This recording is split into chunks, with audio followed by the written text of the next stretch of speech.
ಹಿರಿಯ ಪತ್ರಕರ್ತರಾದ ಶಶಿಧರ್ ಭಟ್ ಸರ್ ಅವರು ವೇದಿಕೆ ಮೇಲೆ ಬಂದು ಸಭೆಯನ್ನು ಉದ್ದೇಶಿಸಿ ಒಂದೆರಡು ಮಾತುಗಳನ್ನು ಆಡಬೇಕಾಗಿ ವಿನಂತಿ. ದಯಮಾಡಿ ಬನ್ನಿ ಸರ್, ಬರಲಿ ಜೋರಾದ ಚಪ್ಪಾಳೆ.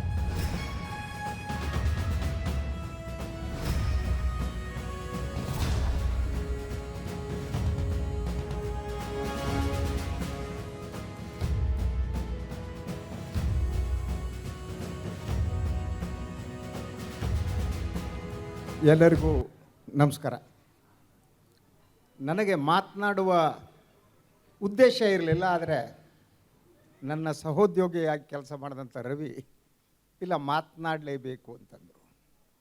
ಇದು ಒಂದು ರೀತಿಯಲ್ಲಿ ನಮ್ಮ ಕುಟುಂಬದ ಕಾರ್ಯಕ್ರಮ ಅಂತ. ನಾನು ಜಿ ಸಂಸ್ಥೆಯಲ್ಲಿ ಕೆಲಸ ಮಾಡಿದವನು. 2000 ಇಸ್ವಿಯಲ್ಲಿ ಕಾವೇರಿ ಅಂತ ಒಂದು ವಾಹಿನಿ ಏನು ಬರ್ತಾಯಿತ್ತು, ಅದರ ಮುಖ್ಯಸ್ಥನಾಗಿದ್ದೆ ನಾನು.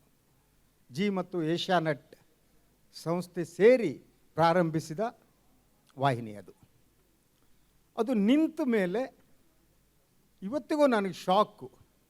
ಜಿ ಸಂಸ್ಥೆಯ ಮುಖ್ಯಸ್ಥರು ಸುಭಾಷ್ ಚಂದ್ರ ಅವರು ಜಿ ನ್ಯೂಸ್ ಹಿಂದಿ ಚಾನಲ್ನ ಬೆಂಗಳೂರು ಮುಖ್ಯಸ್ಥನನ್ನಾಗಿ ನಾನು ಮಾಡಿದ್ರು.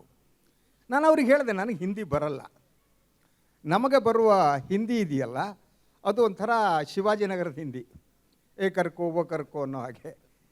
ಸೊ ನಾನು ಹೇಳಿದೆ ಅವರಿಗೆ, ಇಲ್ಲ ನನ್ನ ಹತ್ರ ಸಾಧ್ಯ ಇಲ್ಲ ಅಂದಾದರೆ ಅವ್ರು ಕೇಳಿಲ್ಲ. ಸುಮಾರು 1.5-2 ವರ್ಷಗಳ ಕಾಲ ಜಿ ನ್ಯೂಸ್ ಏನಿದೆ ಅದರ ಬೆಂಗಳೂರು ಬ್ಯೂರೋ ಮುಖ್ಯಸ್ಥನಾಗಿ ಕೆಲಸ ಮಾಡಿದ್ದೇನೆ. ಹಾಗೆ ಹಲವು ಸಂದರ್ಭದಲ್ಲಿ ನನಗೆ ಕೆಲಸ ಇಲ್ಲದಿದ್ದಾಗ ಜಿ ನ್ಯೂಸ್ ನನಗೆ ಕೆಲಸವನ್ನು ಕೊಟ್ಟಿದೆ. ಅಖಾಡ ಅಂತ ಒಂದು ಕಾರ್ಯಕ್ರಮವನ್ನು ಮೊದಲು ಕನ್ನಡದಲ್ಲಿ ಪ್ರಾರಂಭ ಮಾಡಿದವನು ನಾನು. ರಾಜಕೀಯ ಪಕ್ಷಗಳ ಎಲ್ಲ ಪಕ್ಷಗಳ ಮುಖಂಡರನ್ನು ಕರೆದು, ಇನ್ವೈಟೆಡ್ ಆಡಿಯನ್ಸ್ ಕರೆದು, ಕರ್ನಾಟಕದ ಎಲ್ಲ ಕಡೆ ಲೈವ್ ಆಗಿ ಕಾರ್ಯಕ್ರಮ ಮಾಡಿದ್ದು ಇದೆ. ಅಖಾಡ ಕಾರ್ಯಕ್ರಮ ಅದು ಕೂಡ ನನಗೆ ಸಂತೋಷ ಕೊಟ್ಟ ಕಾರ್ಯಕ್ರಮ. ನನಗೆ ಕೆಲಸ ಇಲ್ದಿರೋ ಸಂದರ್ಭದಲ್ಲಿ ಜಿ ವಾಹಿನಿ ನನಗೆ ಕೊಟ್ಟದ್ದು.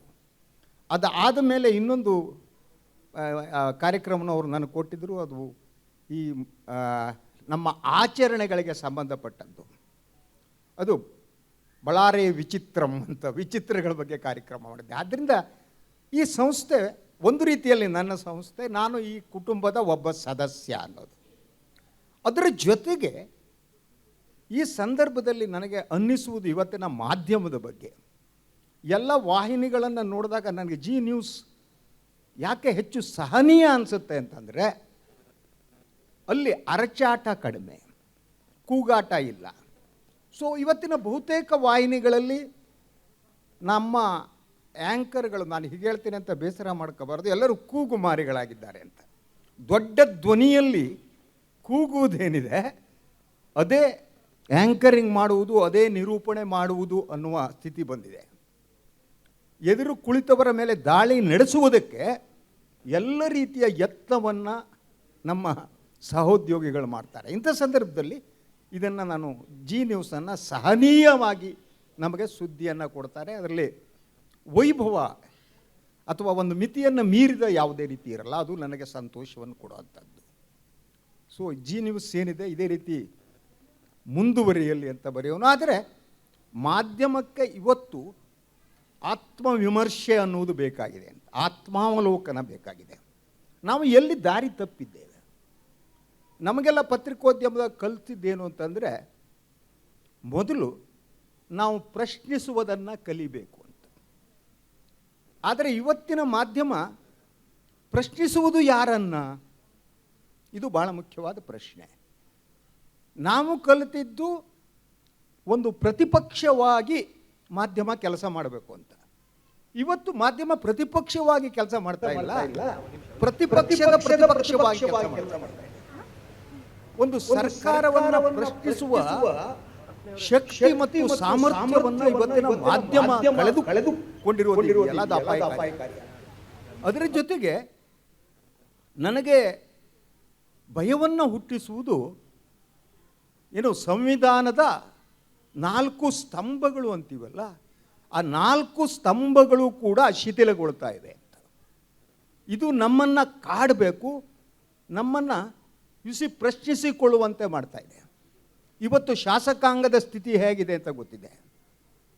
ಹಾಗೆಯೇ ಯು ಸಿ ದಟ್ ಕಾರ್ಯಾಂಗದ ಸ್ಥಿತಿ ಹೇಗಿದೆ ಗೊತ್ತಿದೆ, ಮಾಧ್ಯಮ ರಂಗದ ಸ್ಥಿತಿ ಹೇಗೆ ಗೊತ್ತಿದೆ, ಇನ್ನು ನ್ಯಾಯಾಂಗದ ಬಗ್ಗೆ ಗೌರವಾನ್ವಿತ ಸಂತೋಷ್ ಹೆಗಡೆಯವರು ಇದ್ದಾರೆ. ಅವರಿಗೂ ಗೊತ್ತಿದೆ. ಅವರಂಥ ಯು ಸಿ ದಟ್ ನಾವು ಭಾರತದ ನ್ಯಾಯಾಂಗದ ಬಗ್ಗೆ ಗೌರವ ಉಳಿದಬಹುದಾದರೆ ಅದಕ್ಕೆ ಕಾರಣರಾದವರಲ್ಲಿ ಸಂತೋಷ್ ಹೆಗಡೆಯವರು ಒಬ್ಬರು ಅಂತ ನಾನು ನಂಬಿದ್ದೇನೆ, ಗೊತ್ತಿದೆ. ಆದ್ದರಿಂದ ಇದೆಲ್ಲವೂ ಶಿಥಿಲಗೊಂಡಂಥ ಈ ಸಂದರ್ಭದಲ್ಲಿ ನಮ್ಮ ಸಂಭ್ರಮ ಇದೆಯಲ್ಲ, ಸಂಭ್ರಮ ಇರಬೇಕು, ಸಂತೋಷ ಇರಬೇಕು. ಇದು ಸಂಭ್ರಮ. ಆ ಸಂಭ್ರಮದ ಜೊತೆಗೆ ನಮ್ಮನ್ನೇ ನಾವು ಪ್ರಶ್ನಿಸಿಕೊಳ್ಳೋದಿದೆಯಲ್ಲ, ಅದು ಬಹಳ ಮುಖ್ಯವಾದ್ದು. ನಾವು ನಮ್ಮನ್ನು ಪ್ರಶ್ನಿಸಿಕೊಳ್ಳೋಣ. ನಾವು ಯಾರಿಗೆ ಬದ್ಧರಾಗಿದ್ದೇವೆ, ನಮ್ಮ ಬದ್ಧತೆ ಎಲ್ಲಿದೆ, ಆ ಪ್ರಶ್ನೆಯನ್ನು ನಮ್ಮನ್ನು ಕೇಳಿಕೊಂಡ್ರೆ ಇಂತಹ ಸಂಭ್ರಮ ಇದೆಯಲ್ಲ ಅದು ಹೆಚ್ಚು ಅರ್ಥಪೂರ್ಣ ಆಗುತ್ತೆ. ಎನಿವೆ, ನಮಸ್ಕಾರ.